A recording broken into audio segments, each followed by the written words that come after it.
Hello everyone, this is Chaff Commander Coffee, back with another episode of Dominions4 Thrones of Ascension. Salt No Ham is continuing to advance, and we have quite a few interesting events at the start of fall, so let's jump into the turn. Now the thing that stands out immediately is that Solve has claimed a new Throne of Ascension, Throne of the Sun. Now, the Throne of the Sun is the level 3 throne, the only level 3 throne in this game. It is the most powerful Throne of Ascension, bringing our total Ascension points to 6. We own half of the points we need to become the new god of Valanis. The Throne of the Sun actually provides us with 3 bonuses to our Dominion: Order, Growth and Heat, which actually balance out our scales better than they sound like they might. Now, I did explain in the last episode how they would do this, so I won't go over it again, but we have now claimed the Throne of the Sun. It's very good. Very, very good. We also managed to do some more research into enchantment. One more turn in that and we get access to both the Terracotta Army and Flaming Arrows, both very useful spells that we will be making, we will be getting some of our wizards to cast. And in fact, I had a few more thoughts about this particular combo. Since my archers are so cheap and massable, I can get a lot. It's all friendly archers, so a lot of my archers are going to get boosted. They will get fire damage on their arrows. It's quite good. And on top of that, the Terracotta Army, these Terracotta soldiers, are highly resistant to fire. So I can have a front line of these Terracotta soldiers, and I can have my commanders lead nothing but goblin archers, and they will just do fairly solid damage without causing any friendly fire. So I may have to combine these two spells that I learn on Circle 4 in the same force. The same force may use the same spell.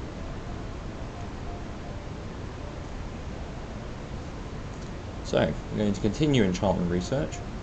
I'm going to try to get it done in one turn, but if I get too many of my wizards to do other tasks this turn, they may not be able to finish it.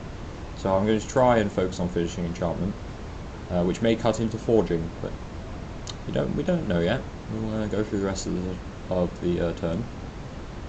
We did a lot of site searching, and this turn it was a lot more successful. We cast Haruspex, we didn't find anything in a black. We cast Bowl of Blood, there's nothing in Troya. We cast Bowl of Blood, nothing in the Mines of Fortune. We cast Augury, we found one magic site in the Chilad Caverns, which is down here. We found the Trapped Lights, which is another fire gem. Even more fire gems. 23 a month. Insane. We're going to have to use all of those fire gems somehow.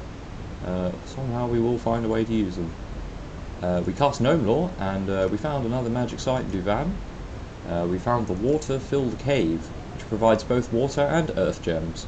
So, it's very good. We have now 7 earth and water gems. In fact, we have so many water gems, and I have no wizards who can actually use water magic yet. Although I can, these Paramount Sun Pontifexes... Oh, speaking of that, the Paramount Sun Pontifex I just trained in Duvan did in fact get water magic. So I have a job for him to do, and he will be doing it for the rest of the game, I think. Or at least he will be doing it quite often. I will get to that after I go through the rest of the messages. We've been doing some more blood hunting. Not too much this turn, but the unrest hasn't grown in Mexico and Brightgate, so we're going to try and blood hunt every other province that we can. The unrest did grow quite dramatically over the past few turns, so I am going to try to lower the unrest before I properly start to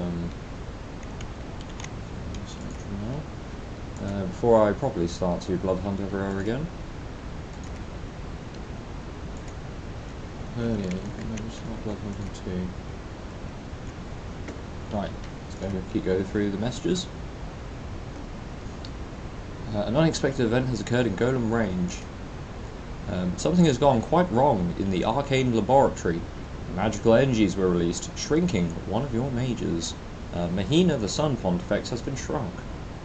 Now, I didn't know you could actually shrink pygmies, but on a second look, the Sun Pontifex, they're actually size 2 because they are flying on these bats. However, this particular Sun Pontifex has been shrunk. So they're actually only size 1. They are riding a tiny bat, and they're even smaller. They are a minuscule pygmy. They're a nano pygmy. So I have a nano pygmy wizard. In fact, just so I remember, I'm going to... Oh, I forgot to enable commander renaming. I will enable commander renaming for the next Let's Play that I do. I'm actually thinking about starting another campaign fairly soon. Maybe with a new RandomNationGen, perhaps with a different setup for the nations that it produces. But I may also just play with the same RandomNationGen on a smaller map, or perhaps even a larger map. We'll see what I feel like. But if any of you have a particular request in regards to seeing a campaign, I'm quite open to playing the vanilla as well. So if people want to see a vanilla campaign, just post it in the comments, and I'll think about playing that team. If anyone is currently hosting a multiplayer game or would like a new player for their multiplayer game, feel free to contact me, and I'll turn that into a series as well. Yes. Back on with the messages. There was an unexpected event in the Underdark. A local wizard has been lynched after allegations of turning another peasant into a frog. More fire gems and astral pearls. Peasants are still lynching the wrong wizards for the frogs. One of my scouts was attacked in Vepetray. However, he did manage to see a battle there before he was captured and killed. And we're going to have a look at the two battles now.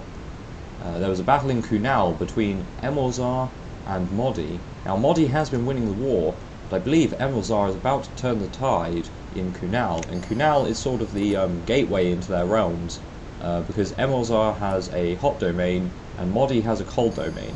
So the river is normally closed off for passage, and Kunal is the only land province that allows you to walk around it without going through my castle. So this is sort of the hotbed of conflict during the war right now, and it appears as if Emorzar is attempting to push Modi back out of Kunal. And at first glance, Modi's Foulspawn, these Ogre Foulspawn, are very strong. They have a lot of attacks, and they're quite large, so they have good strength, which means they can do quite a lot of damage. But Emorzar, being giants, the Avite giants, are also quite large, but are more skilled and have better equipment. So, it could be a close battle. Could be a close battle. So I'm going to just put the speed up to speed 2. So Emorzar does, in fact, sustain quite some casualties, but the Foulspawn begin to retreat. And Emorzar's cavalry here have broken through the flank, and I think they're heading towards Modi's commanders. Emorzar's cavalry is not very quick, being giant cavalry on a tiny horse. But Emorzar does manage to win. Emorzar loses 11 giants to Modi's 42 Foulspawn. So, we also get to take a quick look at some of their wizards and priests they may be fielding. So these are two commanders for Modi, nothing special. This is a sacred commander. He is a level 1 priest. It's an inspirational commander. They have an absorbing greatsword.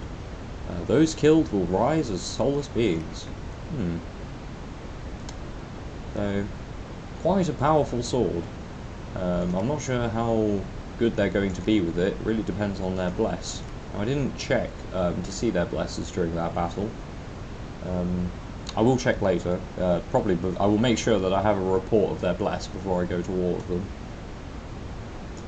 And Emorzar was fielding these Grim Channelers. Now, we've seen these before. They're low-level priests with Earth and Death magic. Quite scary. 2 death magic is very versatile. You can do a lot of things with it. Most notably is skeleton spam. And just you create loads and loads of hordes of skeletons on the battlefield, and those skeletons often win you the fight just because there's so many of them. So our anti-undead weapons may still be of use to us, so there's no need to get rid of them right now. And there was also a battle in Vepetray. Lunawatia continues the invasion of Farwald, and they are winning. Farwald attempts to counterattack Lunawatia using some mercenaries, and well, yes, you'll see how that goes. I'm quite worried about these. Yes, Lunawatia is fielding these. Haunter of the Dark. They are void entities. So yes, as you can see, the mercenaries have they have very little success actually killing these haunters, because the haunters are ethereal, and the mercenaries do not have magic weapons. So they only have a 25% chance to hit with each of their attacks. And these haunters have life drain attacks, so they're kind of like the horrors in the fight we saw for the Throne of Ascension when I used the Hellpower Bomb. They're quite similar to the horrors in how they choose to survive the etherealness, though they're not as powerful. They are sacred though, so they could get a bless. I am worried. These look like quite strong units. They have a fear aura as well. These are effectively lesser horrors, really. Lunawatia being able to field lesser horrors as a standard unit is quite worrying indeed. However, flaming arrows are magic weapons, so flaming arrows will cut through these Haunters of the Dark with absolutely no problem. And with the amount of archers that I have, that would be very easy. And I can force my archers to attack those Haunters of the Dark because they are flying. So if I set my archers to fire at enemy flying units, they will target these first and wipe them from the field, which should even the odds between my goblins and the rest of their force. So that was all the messages. I've gone through some of the things I need to do this turn, such as our blood hunting. I'm going to have Solve. Now I need Solve to I will perhaps need him to cast flaming arrows in the army. He is my only natural level 4 fire mage. Any fire mages such as the Pontifex here in Overleth, if he wants to cast flaming arrows, he has to wear one of these, one of the flaming helmets, which will counteract the reinvigoration on the Boots of Youth. However, since all of my Paramount Sun Pontifexes have Earth 1 magic, if I give them... No, that doesn't work. They'd need Earth Boots as well. I may need to try and get access to crystal coins to be able to make use of that. But it is good to know that the Boots of Youth counteract the fatigue gained from the Flaming Helmet. But any wizard I have cast Flaming Arrows will basically be out of the fight, because it's a quite high fatigue spell, and they only just have enough fire magic to cast it, so they will take the full fatigue value for casting it, including my god. My god will take the full fatigue value. So my god will just enter the battlefield purely for casting flaming arrows, which does save the rest of my wizards the time that they need, perhaps with these Boots of Youth and the reinvigoration to just carry on casting fireballs and other such things. So yes, Solve is going to move to Golem range as soon as possible. I'm going to move him to Saltnaham first, since he can't quite get to Golem range yet. And I have a new scout. I'm going to keep sending these scouts eastward. I'm enjoying having good vision here. It's allowing me to see how the war progresses. Now, Modi has managed to capture this Throne of Ascension, but their army is blocked. Now, unless Modi manages to take Kunal back next turn, if I was to destroy this army, it would have nowhere to rout. So all 200 of these men would be destroyed, and I would still be at peace with Emilzar, since I wouldn't have actually... Oh no, sorry, I wouldn't be at peace with Emilzar. I declared war on them and I took the underground from them. Silly me. I totally forgot that they owned the underground, and it was them that I took it all from. So the fact that Emazar is breaking back through the Modian ranks is... They have quite a small army. I think Modi is going to just focus on destroying Emazar, so I think the underground is safe for me to just keep. I hope so. Now this force, I was moving to the chambers underneath, and I will be building another palisade. That way I have the throne cupboard and the 2 entrances. Now, since I'm going to have forces stationed in both of these palisades, I don't think I need to have a proper fortress. The purpose of the fortress here was more for the early game, to make sure that none of my eastern neighbours could declare war on me and break through that pass too quickly. Because it is a fortress and it has higher defence, if it was a palisade they could have smashed through it nice and fast and went straight for my capital, which would have been very dangerous. So it had more purpose in the early game. However, the defence value of the fortress and its high administration value is still very useful. As you can see, it has a higher administration than the palisades, so it pulls more resources from neighbouring provinces. So it can actually muster more goblins in one turn than my other palisades, which is good since I'm using this as the mustering ground for my eastern invasion. Yes, I did remember there was one more message that I really ought to go over, and that is I cast my first infernal promotion spell and turned I got Ridwani here to turn my Shadow Fiend, the Fiend of Darkness, into a commander. Now he is now a flying stealthy scout with perfect dark vision. However, why would I want to use him as a scout when I could use him as an assassin? And I've had a thought. The underground is going to be dark. I don't think this particular province is though, but the underground is dark, so I can use him as a counter-assassin. Or I could try and outfit him especially to kill the Titan of Heaven in this province. The Titan of Heaven is a level 7 air mage, level 4 earth mage, so he's quite powerful, and he is a Titan, but I feel with the right gear that this assassin could kill him very quickly, since he can fly on top of him and attack him from the first round of combat. And if I give him the correct gear, I think he could poison him to the point that he would kill him in one round. Since both his claws are venomous, I don't think the Titan of Heaven has very good melee equipment, and if I have decent lightning resistance on this character, he may survive. And lightning resistance is something that I can gain access to via Badawi. Badawi is my only air mage, which is quite worrying, but we don't actually have that much air gem income, so I can't really spend it, not very quickly anyway. So yes, Badawi will probably be forging an anti-lightning ring for my assassin here. I will also need to forge another item, and that is this, the Black Heart. The Black Heart basically can turn any character into an assassin, although it does permanently damage the owner by, well, you know, removing their heart. So his encumbrance is going to raise. However, assassins very rarely need fatigue regeneration, since they don't intend to be fighting them for 20 plus turns.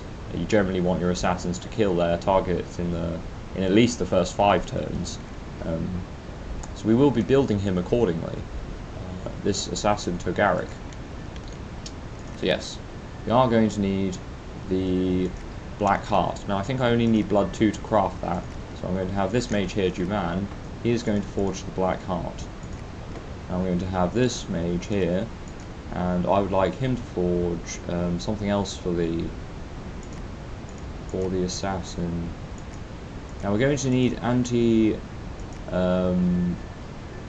anti-air equipment.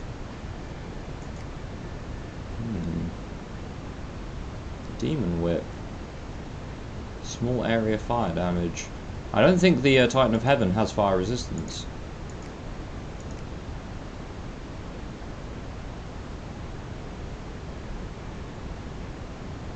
But I will need air resistance. Air magic is going to be useful. What I'm going to do is, because he's an assassin, if he does die, then the Medallion of Vengeance will actually give him an explosion attack. And that might actually be the killing blow. So I'm going to forge a Medallion of Vengeance for my assassin as well, just for him to be on the just to be on the safe side, to make sure we kill this god, this a rather large Titan of Heaven. Now, what weapons would I like to give to my assassin? Now, I'm thinking nature magic might be better for weapons, and the reason for this is I have a few heavy poison damage. These serpent krises, they're armor piercing and have a death poison. They also have no length, so you can dual wield serpent krises with no ambidextrous perk, since the length of the blades will not exceed 1, so you actually take no penalty. It's quite good. Quite good. I won't need the poison resistance from the Green Dragon Scale Mail. Hydra Skin Armor. Now this is good. I won't need the fire resistance, but I don't think the I don't think the regeneration will be too useful.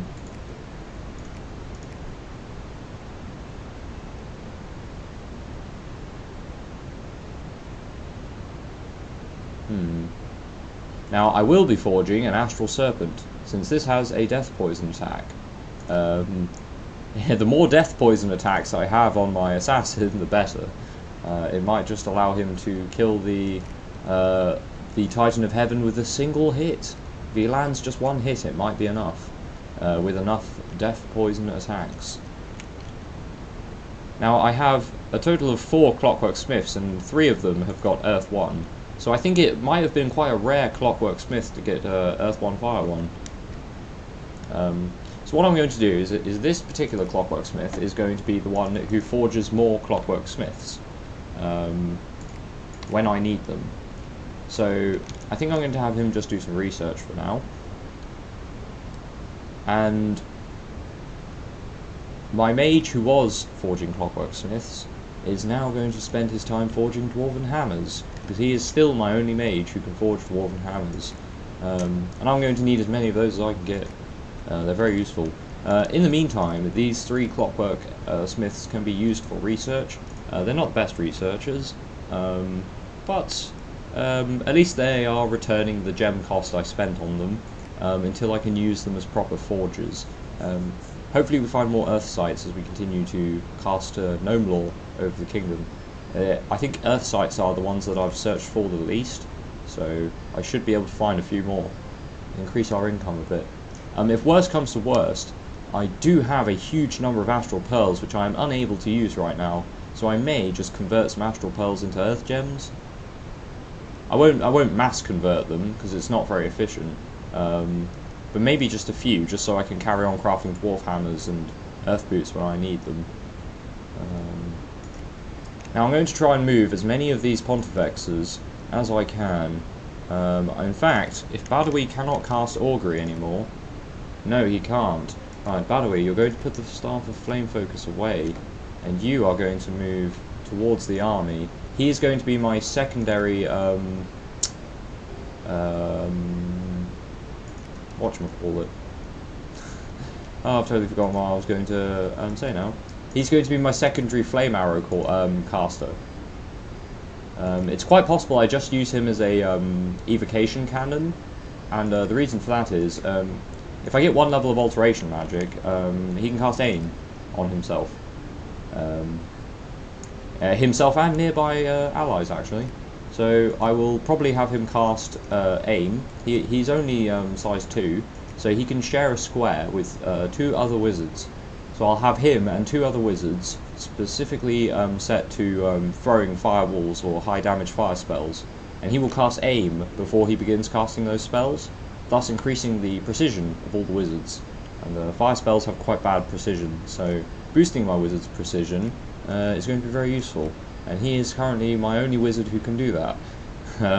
So we'll have to try and squeeze as much use out of that as we can.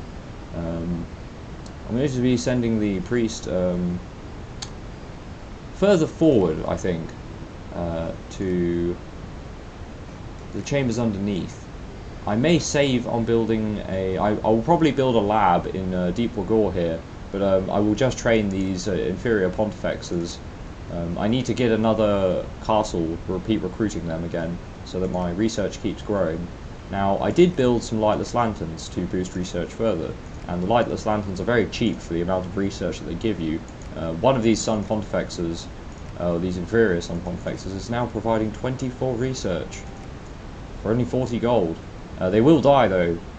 They will get horror marked by both of these items, and thus cause nasty horrors to come and kill them for stealing the secrets of the ether. But that is fine. I am perfectly fine with losing a few low-level wizards. Now, we've built this laboratory on the pentagram, so we can start using this for my higher level blood mages. For example, the blood mage here, Ridwani, who cast Infernal Promotion, he randomed 3 blood, so I'm going to have him be the first wizard that moves to Ophaleth to act as my main blood ritual caster. In fact, I may also cast another blood spell. Blood magic really can get quite... it can scale up quite a lot, and what I might cast is Infernal Circle. Now, I will need a higher level blood mage to actually cast this, but Infernal Circle, it only requires 5 blood slaves. However, this is a province spell. Now, some spells are global enchantments, some are strategic spells where you cast at your opponents or, say, teleport your wizards around. This is sort of, you build a temporary thing in your province. This works with the spells that create domes, the domes against magical attacks. The Infernal Circle is a blood building that you create. It lasts for 1 turn per blood slave you sacrifice over the limit. So you can have it, if you sacrifice 17 slaves, it will last 1 year. If you sacrifice 100 slaves, it will last 95 turns. So it will last a long time if you sacrifice a large number of slaves. And what this will do is it will have all blood spells cast from this province have increased range. So not only are they going to get +2 ritual range from the pentagram and +2 ritual range from the blood pendant, they will also get a bonus to their ritual range from the Infernal Circle. So from Ophaleth, I will be able to create a cabal of ever-present blood wizards that can cast magic across my empire, and no one will be able to escape it. In fact, they might be able to cast it so far, they can cast it into enemies' realms, and we can start messing with them with a large number of blood slaves that we have. So yes, that is something I can combo together to try and boost the effectiveness of that strategy. Because when you start, basically, if I was to just use the blood pendant on its own, it is good, but it's not quite enough. Boosting ritual range by 2 is strong, but sometimes it's not quite enough. And with my realm being quite large, it certainly isn't. Not for anything other than domestic spells. But with the pentagram as well, that makes it already quite viable. But with the Infernal Circle on top of that, it can push viable into powerful. So yes, I will be making use of that. I will not need this mage to cast Augury anymore, so he can put his flaming helmet back in the laboratory and join the army in golem range. Yes, he will. I'm going to try and move as many of these as I can over to golem range. I'm going to save. I'm going to keep Akili back with the clockwork smiths and the earth gnomes, and he can be part of my main forging team. Now I have another mage here who's going to move towards Valgard. So we're going to just start bringing all of the wizards that I don't have a specific job for. I'm going to start bringing them eastward. Ufanisi currently has an affliction of battle fright, and the battle fright 6 morale wizard is well, it's not very useful. So I think I will just leave him here blood searching when needed.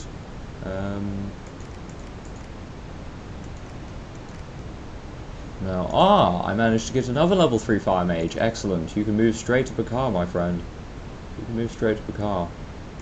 In fact, what I'm going to do is give you a flaming helmet and a dwarven hammer. And you are going to be forging many more flaming helmets for my nation. because you do need 4 fire magic to create them, so there's no way I can get one of these clockwork smiths to make one. So I'm not even going to bother.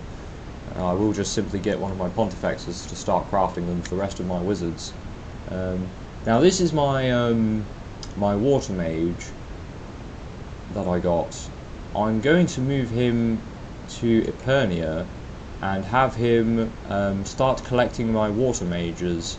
I like to spread my different particular pathed wizards out to different parts of my empire, so as to make it a bit easier to manage. So if I have literally all of my wizards gathering golem range, it will be an absolute mess to go through all the things I need them to craft and such. Whereas it's more or less manageable right now. I have all of my level 3 mages just you know, just doing their thing, just forging some items and doing some research. In fact, I would rather than them doing some research, if I have enough research, we just have enough research for enchantment, so I don't want to turn any of them off research. I was going to suggest that I have them craft lightless lanterns instead, but I would like to get enchantment 4 next turn. I mean, I don't need enchantment 4 next turn. I'm not planning on invading anyone, but I can start crafting terracotta soldiers next turn, and I will be able to craft quite a lot of them. So yes.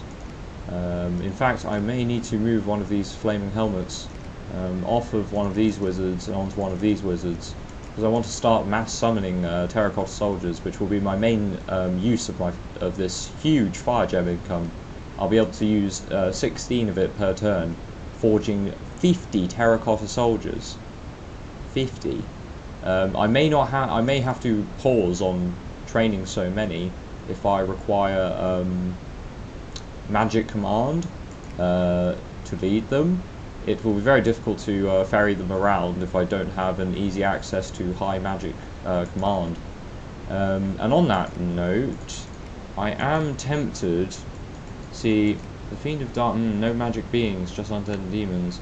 I'm wondering if the Devil is a better commander than the Fiend of Darkness, but I'm not sure. Where is Ridwani going? Ah, he's moving towards Overleft to act as my first blood 3 caster in the pentagram. Right, so I'm going to be getting 2 water mages to move to Epernia. I'm going to have 2 fire mages move to Overleft and 1 blood mage. One blood mage to move to Overleft and 2 fire mages to move to Bakar. Hopefully that's quite a lot of high-level firepower, but we will need to train more. So I need to pick the provinces where I wish to train some more. Well, we will train some more sacreds, and I think we need to begin training some more Sun Pontifexes.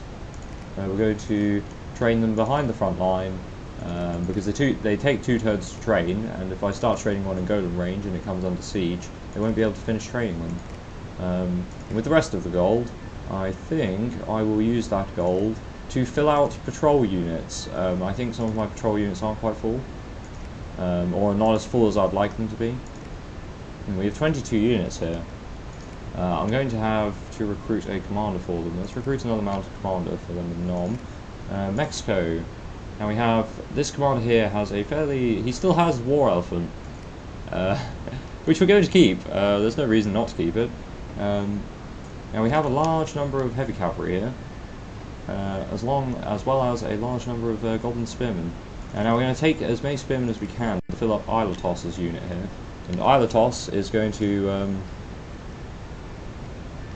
take his men southward towards golem range.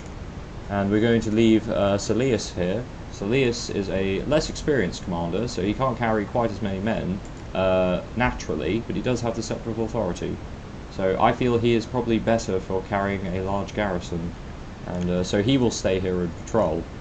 The Svipdag in Brightgate has improved his command skill, so I am going to send him back to Mexico to pick up 15 more archers, since I have just enough gold to train those many.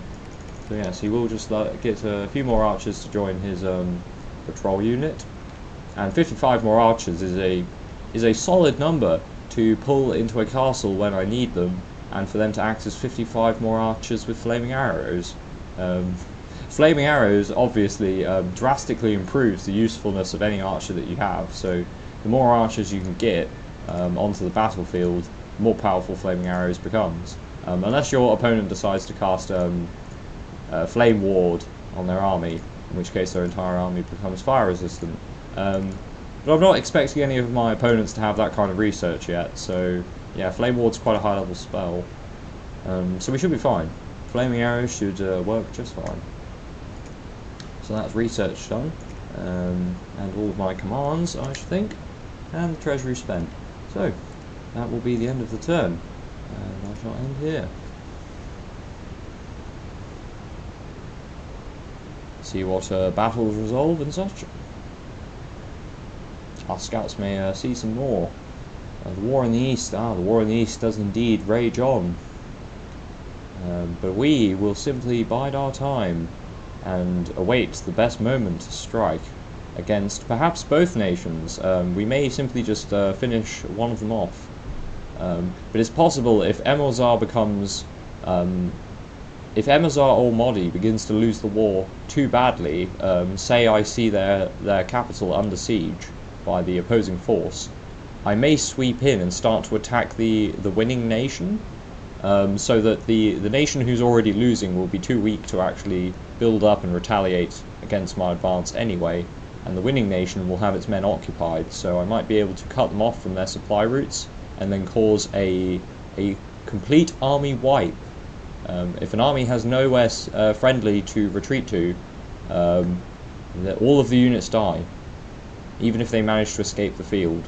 So I may be able to cause a rout using High Fear or using my nature magic to cast Panic, and then effectively finish the battle faster with fewer casualties, but destroy the entire enemy army anyway.